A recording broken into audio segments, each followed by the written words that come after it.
What's up, everybody? Welcome back to Dimmy Reads Comics. Today we're going to do a review of the final volume of Hellboy.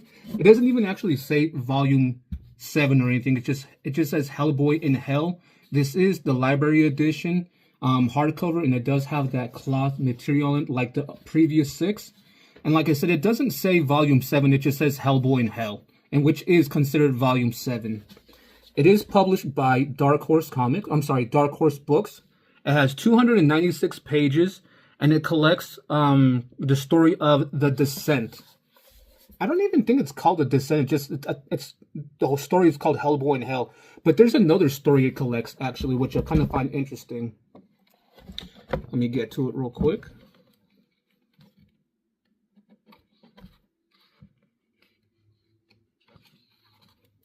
Yeah, it's called The Magician and the Snake, which is kind of an interesting story. Actually, so in the first part of it, you got the story of Hellboy in Hell. And then you got The Magician and the Snake, The Exorcist of Vorsk. And that was it. You had like two, I don't know what these were for, but... And then after that, you got a lot of sketches. So I'm not really going to talk about the small stories, the little small stories you find over here, because they really are just small stories. We're going to talk about Hellboy in Hell. Before I go any further, the story and art is only by Mike Mignola, and colored by Dave Stewart and lettered by Clem Robbins. This does have sewn binding, which you can barely even tell because the actual sewn part of it is close to the binding.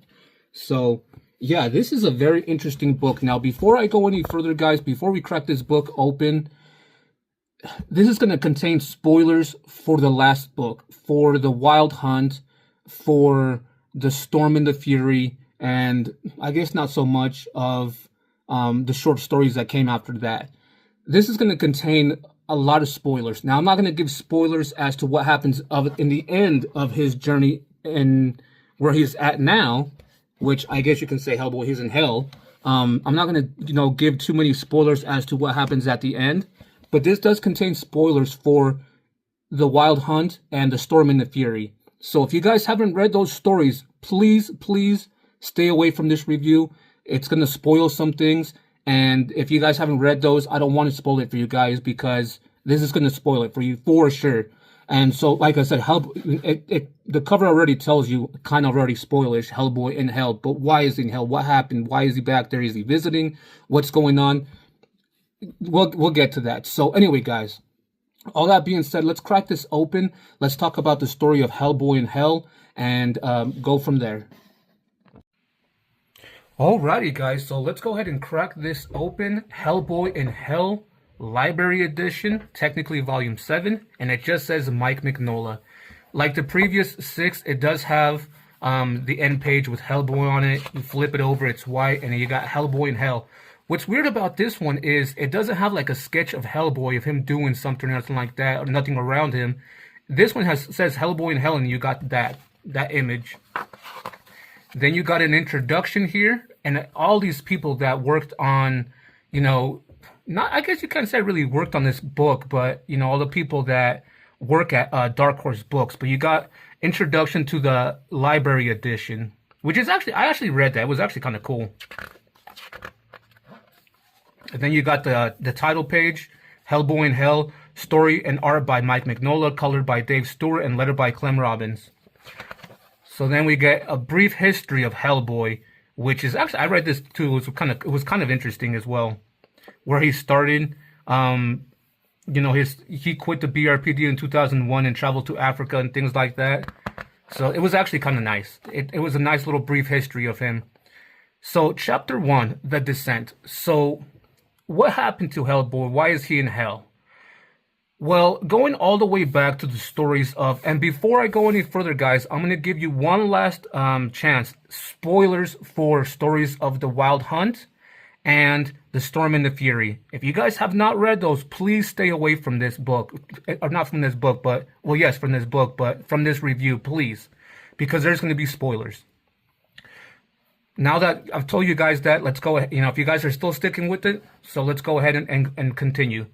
So why is Hellboy in hell? Well, when he received the letter to go on the wild hunt, he got betrayed. He met up with Alice. He did a whole bunch of stuff, with King Arthur, with the sword of Excalibur. He didn't want to take his place as the rightful one, to be the heir to the Excalibur. He gave the sword to Alice. She gave it to some guy.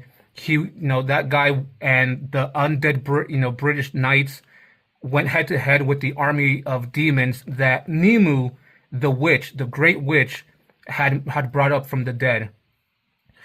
When that happened, Hellboy made a deal with the Baba Yaga.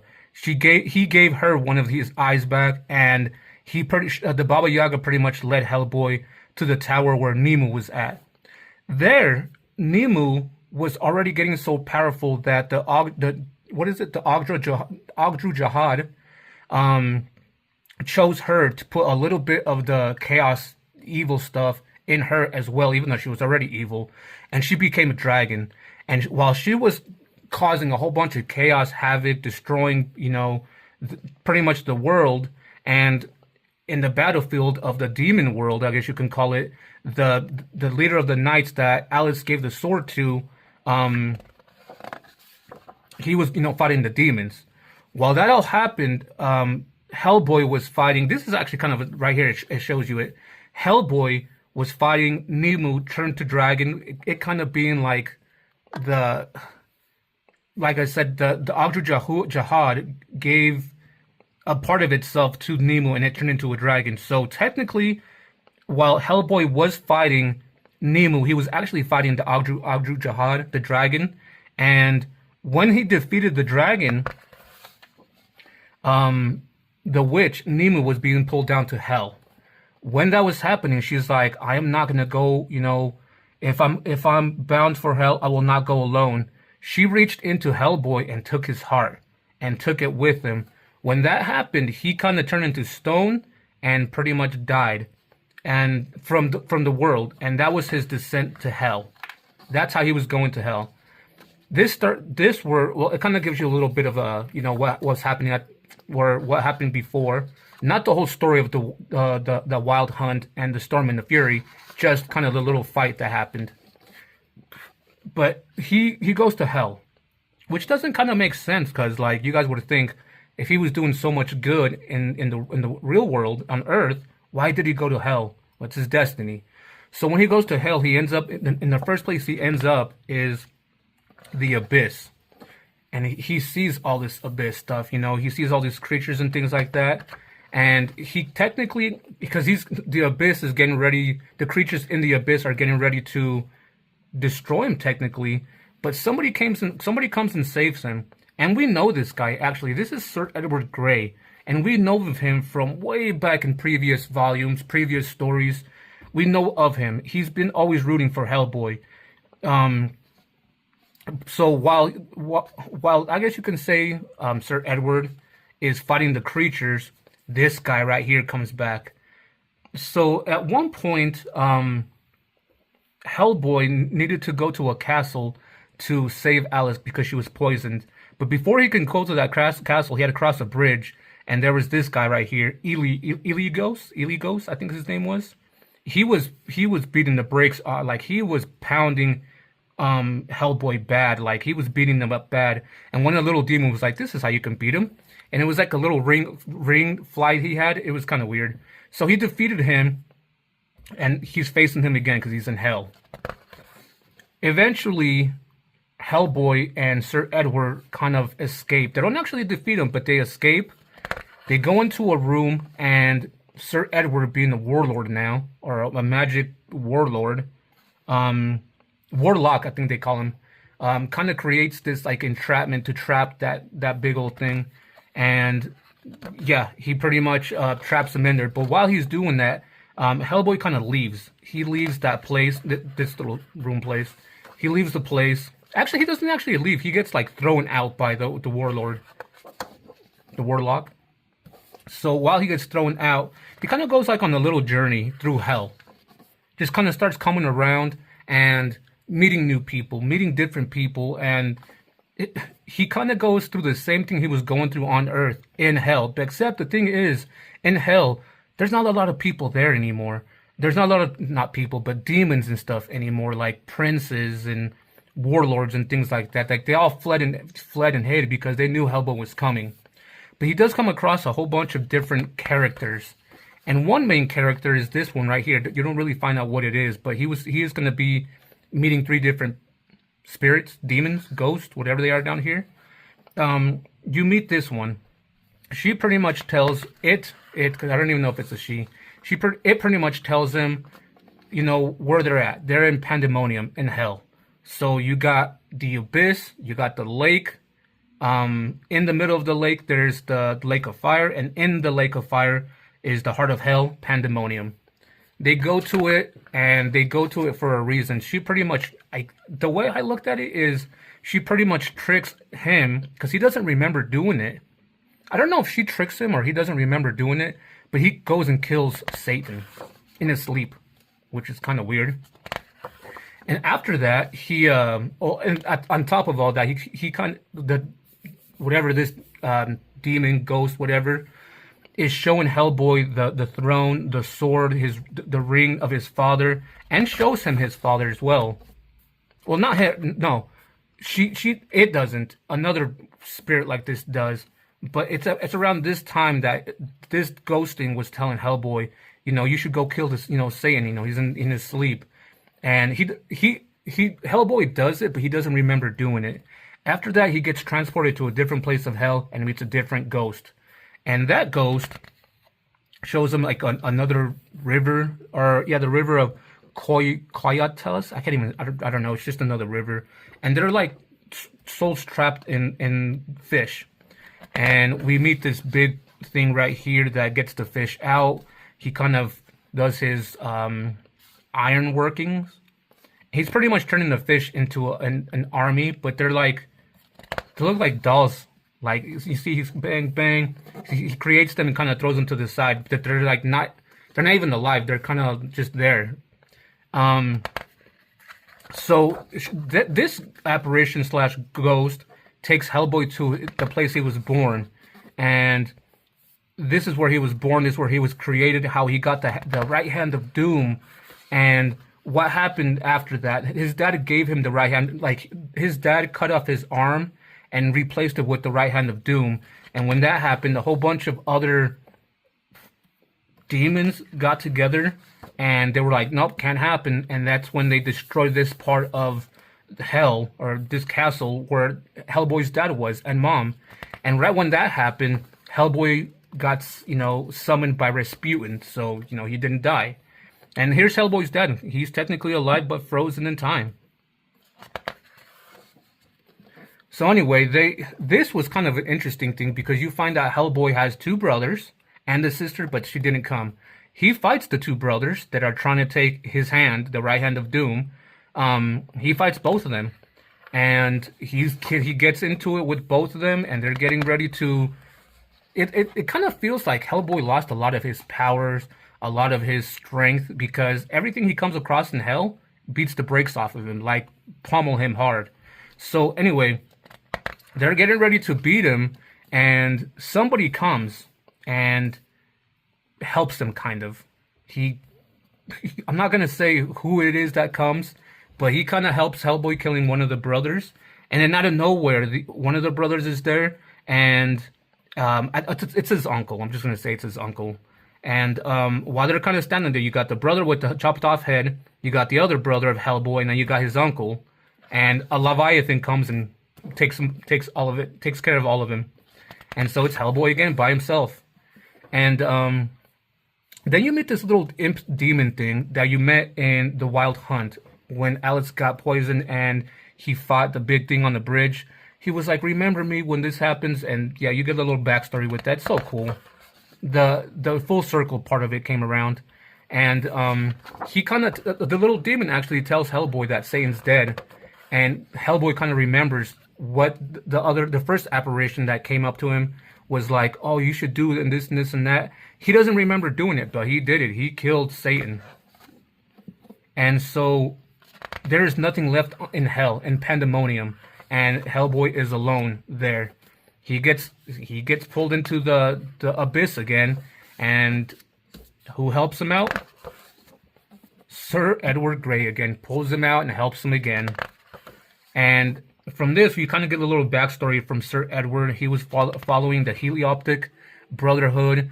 Somebody told him not to go after him, but he did, and he ended up ended up in hell. But how did he end up in hell?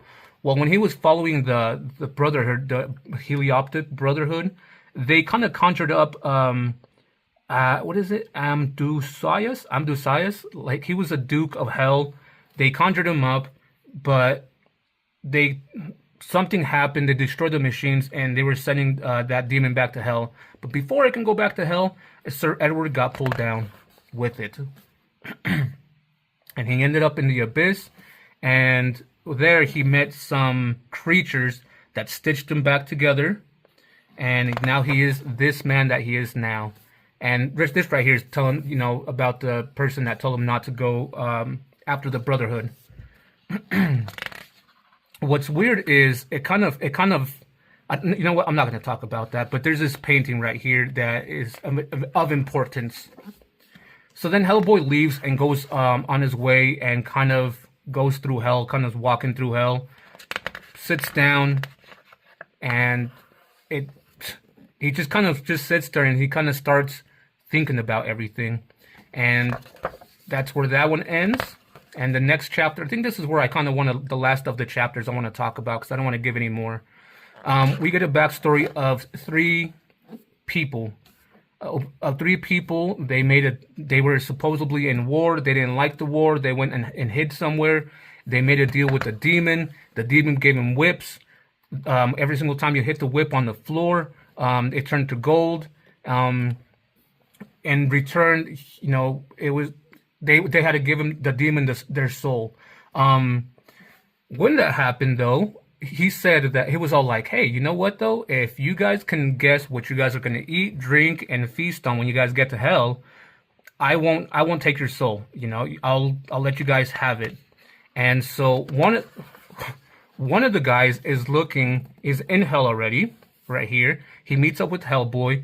They go and meet up with a certain, like, demon, I guess you can call him, witch, at a grave, which is this thing right here. I don't even know if she's pretty much the grandmother of that demon that made the deal with the three guys. The grandmother kind of tricks this guy into tricks the demon into the demon telling the grandmother what he was going to give this guy for dinner. And so when that happens, he already knows, you know, what to say so he can keep his soul. And it's a nice little story, actually. I liked it, but I didn't enjoy it because it was just another quick short story. It was part of the chapter, but did it I know it does, but did it mean anything? Who knows? And so this next chapter, that's the last one I'm gonna talk about, because the rest of it's kind of gonna be, you know, into the spoiler area, and I don't want to give more spoilers than I already did before. But in chapter 6, we meet, or it's called the Death Card. We meet who? The vampire. So Hellboy goes and gets a drink. There was three guys that made a deal with that demon, right? One of them goes off and is gonna go tell him what it is. That way he can keep his soul. The two other guys are staying in hell, and the two other guys ask Hellboy if they can go with him, and they do. They go with him. He goes and tries to find a drink. He can't find one, but they start telling him how they're trying to map out hell. They tell him how it starts at the, how does it go? It starts like a bowl in the lake, or in the center of it is the lake of fire, and the lake of fire is pandemonium, and they kind of, outside the lake is the abyss. Beyond the abyss is like frozen woods that you can't get past.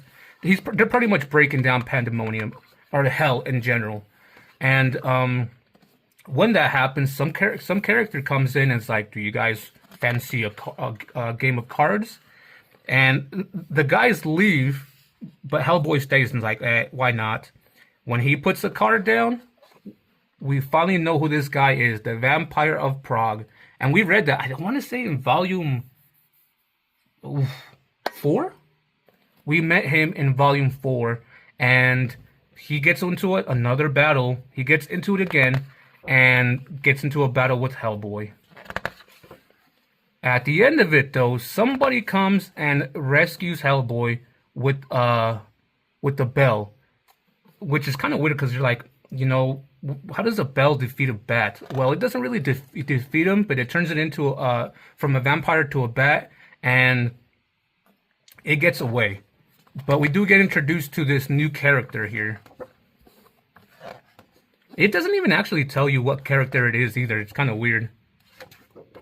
This guy right here with the bell. So, yeah. Then the rest of it kind of goes into the trials for Hellboy because he needs to do a few things. A lot of people don't like the way this ended. I'm just gonna kind of flip through it and kind of talk about I'm not gonna talk about the story anymore. I'm just gonna talk about how it ended. A lot of people don't like how it ended because, spoilers for everybody that's been sitting here watching this, Hellboy doesn't go back to Earth. He stays in Hell.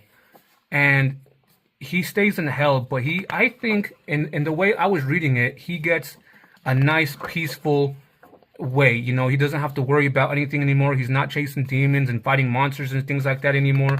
He gets a peaceful resolution. He doesn't become what everybody said he was going to become. He doesn't create the apocalypse. It's not him. And he takes, he does take his seat at the throne eventually, but he doesn't go and cause the apocalypse, so to speak. So he does get that redemption, but people don't like how this book ended. His solo run ended. Now, I do want to say that he does come back eventually in the BPRD. I guess they resurrect him in some way, shape, or form. I'm gonna have to check, how that goes because, and I'm not gonna do reviews of the BRPD. I think there's 10 omnibuses of the BPRD, and I don't think I want to buy 10 omnibuses when each one's like 400 pages, so it's gonna be like about this big. I don't have the room for it. And even not that, don't get me wrong, I enjoyed the heck out of reading Hellboy, but I only wanted to read his solo stuff. And so if they bring him back, great. If this was his full story, great. I'm cool with it. I might eventually read BPRD just to see what it's about, and read it online. But other than that, I don't think I'm going to pick up the omnibuses. But this was a very interesting story of Hellboy in Hell, his redemption arc, the way it ended. It's just, the way it ended was just like, man, some people call it a bad ending because, the thing is, people will read something, and if it's not to what they expect, they get disappointed, right? But it's like, if you're going to get disappointed, you're not the one that wrote this. You're not the one that created it, right? Mike Mignola had a vision of how to do this, so just because you didn't like the way it ended, you can't be mad at, of the story. It's Hellboy's story. It's what Mike Mignola wanted for him. And so I enjoyed it very much. I even liked how it ended because even though he didn't go back to heaven to be, back with Alice, to be with BRP, the BPRD with Abe Sapien, Lobster Johnson, he finally gets to rest and has peace, and I love that. I love that he gets the peace and that he doesn't create the apocalypse and doesn't become what everybody was saying he was going to become. That's what I loved about it so much. So much. But people, yeah, they don't like something. The thing is, people are expecting it to end differently, and when it doesn't, people just get upset. So I don't want to flip through the last chapter because it does give a lot of spoilers. So I'm just going to kind of give right here. Like I said, I'm not going to talk about these stories, but they were kind of nice. They were kind of short stories, nice. It's kind of weird, these stories, though, because, like, do they take place when Hellboy's in Hell? What, during the BPRD? His time after the BPRD? It doesn't really tell you because it doesn't give you a timeline. But they're very short stories, though. They are short stories. They're great. They're kind of like epilogues, I guess you can say.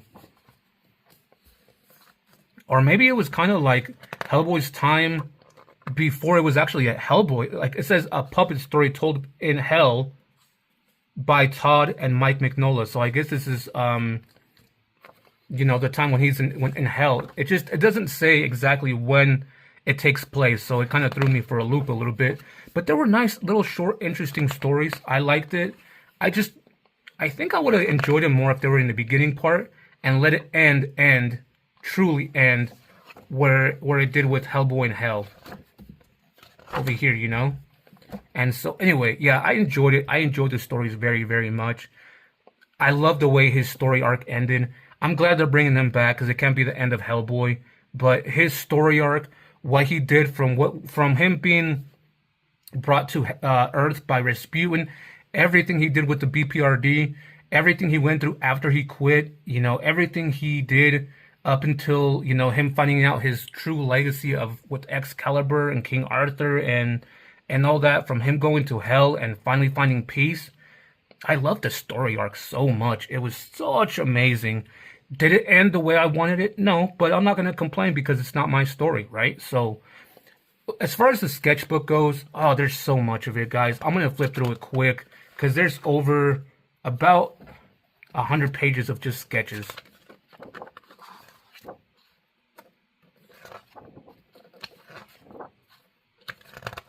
Was I a little bit disappointed with this? Maybe, yeah, a little bit. I don't want to say I'm disappointed with the story in itself. It's just I'm disappointed that it didn't go where I thought it was going to go. And yeah, I'm mad about that. But, I'm not going to say it was horrible because of that. It's just, damn, I didn't expect it to go right there. I thought he was going to come back. And he didn't, Maybe they could have ended it, him, when he died with fighting Nemu and not done the Hellboy in Hell. Because when you read the next part, like from volume 6 to volume 7, you think he's gonna have like a way to come back and things like that, and it's like, nope. You get this full-on story, and it's not even that. That's the only thing I was really disappointed about, like, really. So, but the overall arc and story was amazing. I liked his time in hell, actually. Him finally coming to terms that he's gonna be in hell forever. He's finding peace. He found peace, and just now he gets to rest. I loved that. I loved it for him because he's been through so much, even as a kid, and he's been alive so many years too. He just finally needs that time to not fight demons and monsters and ghosts and vampires and imps and ghouls.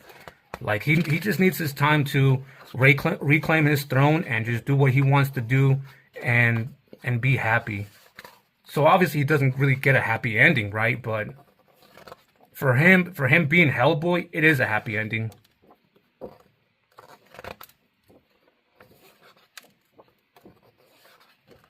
I wasn't the biggest fan of the Death Card storyline in here. Like, I don't understand why they even brought it back. That kind of was, yeah.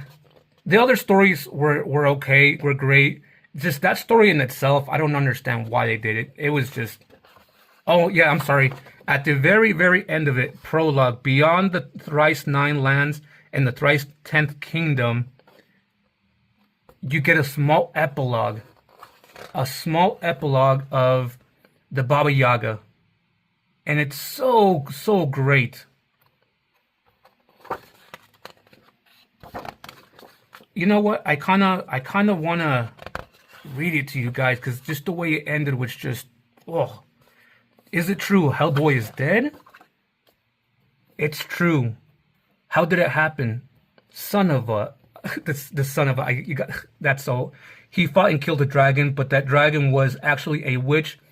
Her ghost plucked out his heart and cast it into hell. What does he do there? He went into pandemonium and cut Satan's throat. No, he didn't.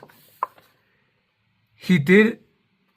He did. Now all hell. He did. Now all hell is in turmoil. Slaves turn upon their masters and tear them into pieces.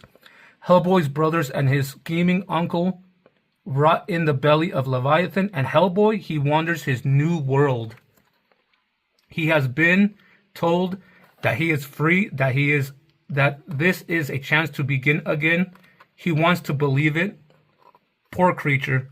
Whether he knows it or not, he is in the grip of his fate. It is hard upon him, and in the end, well, we shall see.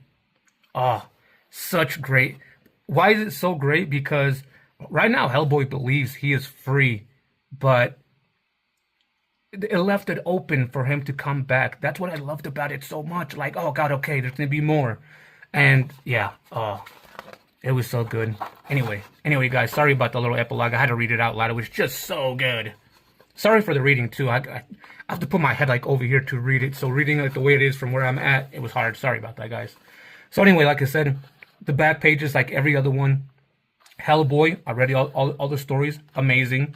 BPRD, I'm going to read him eventually, but online. I'm going to read Ape Sapien and Lobster Johnson, but I'm not going to read Witchfinder, Joe Golem, Baltimore, and nothing else. And here's the back page of Hellboy and Hell Library Edition, guys. The last of it that I'm going to be having in my collection that I'm going to read. Or not really read, but do reviews on. So, ooh. Anyway, let's go ahead and do the rating for this and see what you guys think. Alrighty, guys. So, quick recap before we do the rating. This is Hellboy and Hell Library Edition. Technically, it's volume 7, but it just says Hellboy and Hell, and it is, like I said, the Library Edition. It is published by Dark Horse Books. It has 296 pages and collects collects Hellboy and Hell, chapters 1 through 9, or I'm sorry, chapters 1 through 10, and then 2 small short stories in the back of it. And it does have sewn binding. Now, guys, overall, what do I give this as a rating? Oh, man. I absolutely loved volume 6. It was amazing. I wasn't the biggest fan of the short stories in between. I give it a rating of 3. This one, it kind of did the same thing, guys. Like, it really did. The first half of it, of Hellboy and Hell, I absolutely loved. I would have gave that a 4. But then you got 2 short stories at the end, a small little epilogue, and then like a grip of just sketches. So it's almost like they couldn't fit more. Like they were trying to find more stuff to put in here to make it bigger. But it's just, I don't know. The story of Hellboy and Hell was great. It wasn't the best. It kind of felt like they were bringing in characters just to bring them in. Talking about like the Vampire Prague. Like what was the point of that though, right? So overall, I think I'm going to give this a 3. The overall story arc of Hellboy, the solo run, volumes 1 through 7, everything that I've read from Hellboy up to this, which is his entire solo run, what am I going to give it? I think I'm going to, because I'm biased and I still love Hellboy, don't get me wrong, now that I've read all his comics and know where it came from and from the movies and, you know, me being a huge fan of Hellboy, I'm going to give it a 4. A solid 4. The story arc, the whole entire story. This book alone is a 3 though. But the entire story arc of Hellboy, his whole solo story arc, oof, just amazing. A 4. It probably would have been a 5 if it didn't have so many short stories in between. I know why they put him in there, but man, every single time it got to like volume 2, volume 4, and then volume 6 with, you know, the back end with the short stories, I was like, oh, here we go again. I wasn't looking forward to reading them. Like, when you get to something and you don't look forward to reading it, that's when you're like, okay. If Hellboy didn't have those short stories in them, I'm going to set this down now. If Hellboy didn't have those short stories in them, it would have been a 5 out of 5. Absolutely. Absolutely for me. But it just kind of felt like it dragged on a little bit too much with those short stories. And like I said, I understand why they did it, but it's just, for me personally, it dragged on. That's why it's not a 5. Without those, it would have been a 5. So the overall story arc, I am giving it a 4. This one, Hellboy and Hell, wasn't the best for me. I kind of would have liked if they would have ended it at, you know, volume 6, but, you know, with the Storm and the Fury. So I'm giving this a 3. So anyway, guys, quick fun fact about this. When I picked up volumes 1 through 6, I think the most I've ever paid for any one of those library editions was probably like $50 only. I was picking them up for like 35, 40, 45, maybe 50 with shipping. This one, I want to say, is not really a grail, but technically it's a grail, actually. I'm not going to say that it's not, because right now it's out of print and it's very hard to find. So I paid quite a bit of money for this. I paid almost double to triple of what the other ones are worth. I paid over $100 for this book, and it was on eBay. So this is technically a grail, but not really, or not. They call it a whale, right? But not really. It's just, it's out of print. I don't know why The other ones don't go out of print, but this one does. It just, I'm guessing because it didn't do so good in sales, they were just like, oh, we're not gonna reprint that one.